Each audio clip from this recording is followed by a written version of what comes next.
Assalamu alaikum wa rahmatullah. My brothers and sisters, in Mecca and Medina, there are places known as Al-Haram. The masjid is known as Al-Haram in Mecca. Al-Masjid Al-Haram. And in Medina, it's known as the Haram. Al-Masjid Al-Nabawi is known as the Haram.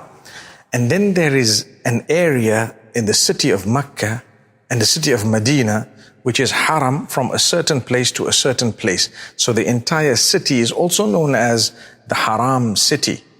And then when a person enters Makkatul Mukarramah, they are taught to enter in the state of Ihram, which is also a Haram state. So what is intended by this term Haram?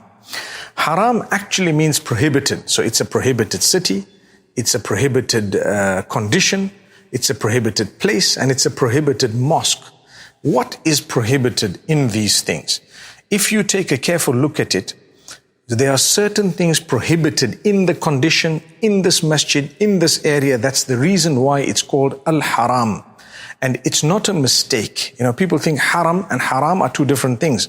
People think ihram and haram are two totally different things. No, they're from the same root, referring to that which is prohibited. Because certain things that are permissible in other places are not permissible in the haram. And certain things that are permissible when you're, in your normal clothing without the intention of ihram are prohibited in the condition of ihram. For example, the cutting of your nails, the cutting of your hair, in the condition of ihram, applying perfume, and a few other things.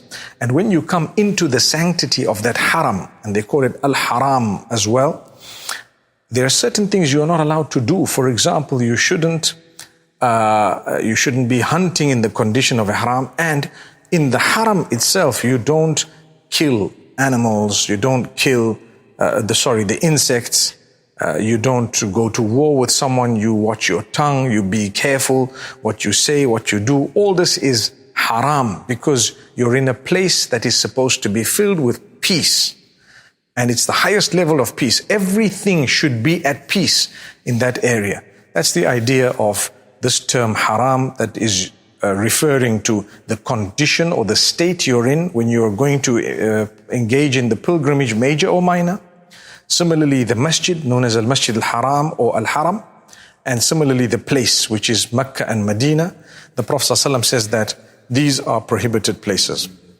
So may Allah grant us a deeper understanding. I thought I'd just educate and remind, inshallah. Barakallah feekum. Assalamu alaikum wa rahmatullah.